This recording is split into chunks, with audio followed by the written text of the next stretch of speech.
Fiona transformed from a hurricane into a post-tropical storm, but meteorologists cautioned that it still could have hurricane-strength winds. Fiona washed houses into the sea, tore the roofs off others and knocked out power to the vast majority of 2 Canadian provinces as it made landfall before dawn Saturday as a big, powerful post-tropical cyclone. Fiona transformed from a hurricane into a post-tropical storm late Friday, but it still had hurricane-strength winds and brought drenching rains and huge waves. There was no confirmation of fatalities or injuries. Ocean waves pounded the town of Channel Port aux Basques on the southern coast of Newfoundland, where entire structures were washed into the sea. Mayor Brian Button said Saturday over social media that people were being evacuated to high ground as winds knocked down power lines. "I am seeing homes in the ocean. I am seeing rubble floating all over the place. Complete and utter destruction. There's an apartment that is gone," said Renee J. Roy, a resident of Channel Port aux Basques and chief editor at Wreckhouse Press, said in a phone interview. Roy estimated between 8 to 12 houses and buildings have washed into the sea. "Terrifying," he said. Jolene Garland, a spokeswoman for the Royal Canadian Mounted Police in Newfoundland and Labrador, said a woman was safe and in good health after being tossed into the water as her home collapsed in the Channel Port aux Basques area. Garland said that an individual who might have been swept away was still reported as missing and that high winds were preventing an aerial search. The Royal Canadian Mounted Police said the town of 4,000 people was in a state of emergency as authorities dealt with multiple electrical fires and residential flooding. Prime Minister Justin Trudeau cancelled his trip to Japan for the funeral for assassinated former Prime Minister Shinzo Abe. Trudeau said the federal government would deploy the Canadian Armed Forces to assist. Related story: Puerto Rico struggles to reach areas cut off by Hurricane Fiona. "We are seeing devastating images coming out of Port aux Basques. Prince Edward Island has experienced storm damage like they've never seen.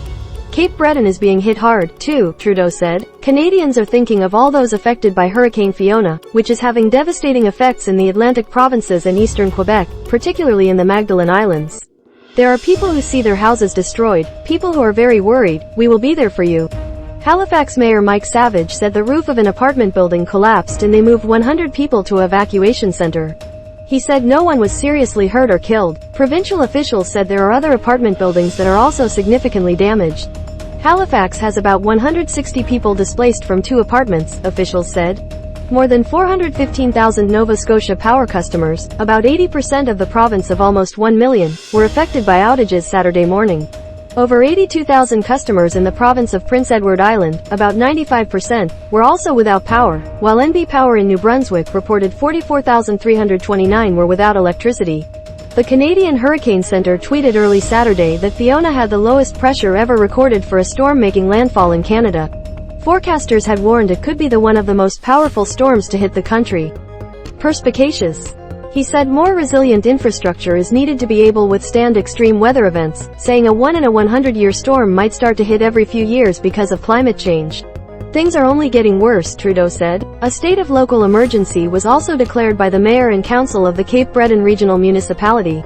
Homes that have been significantly damaged due to downed trees, big old trees falling down and causing significant damage. "We're also seeing houses that their roofs have completely torn off, windows breaking in. There is a huge amount of debris in the roadways," Amanda McDougall, mayor of Cape Breton Regional Municipality, told the Associated Press. "There is a lot of damage to belongings and structures but no injuries to people as of this point.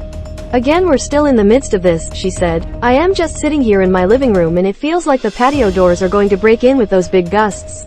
Nova Scotia Premier Tim Houston said roads were washed out, including his own, and said an incredible amount of trees were down.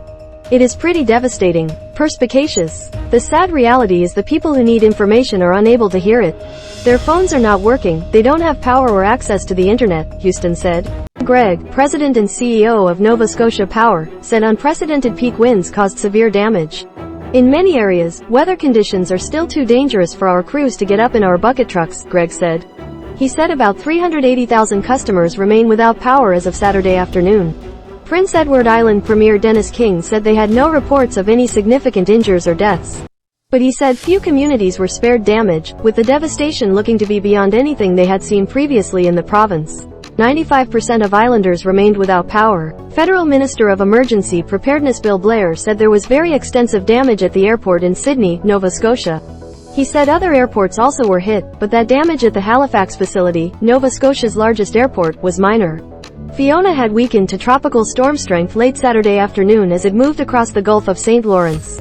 The U.S. Hurricane Center said Fiona had maximum sustained winds of 70 miles per hour. It was centered about 80 miles northwest of Port-aux Basques and moving northeast at 8 miles per hour. Tropical storm force winds extended outward up to 550 miles. Hurricanes in Canada are somewhat rare, in part because once the storms reach colder waters, they lose their main source of energy. But post-tropical cyclones still can have hurricane-strength winds, although they have a cold core and no visible eye. They also often lose their symmetric form and more resemble a comma. In Sydney, Nova Scotia, the largest city in Cape Breton, about 20 people took refuge at the Centre 200 sports and entertainment facility, said Christina Lamy, a spokeswoman for the region. Lemay said there were hundreds of people displaced in the province. Arlene and Robert Graffalo fled to Centre 200 with their children, ages 3 and 10, after a huge tree fell on their duplex apartment. We were trapped and we couldn't open the doors and the windows, so that's when we decided to call 911, Arlene Graffalo said.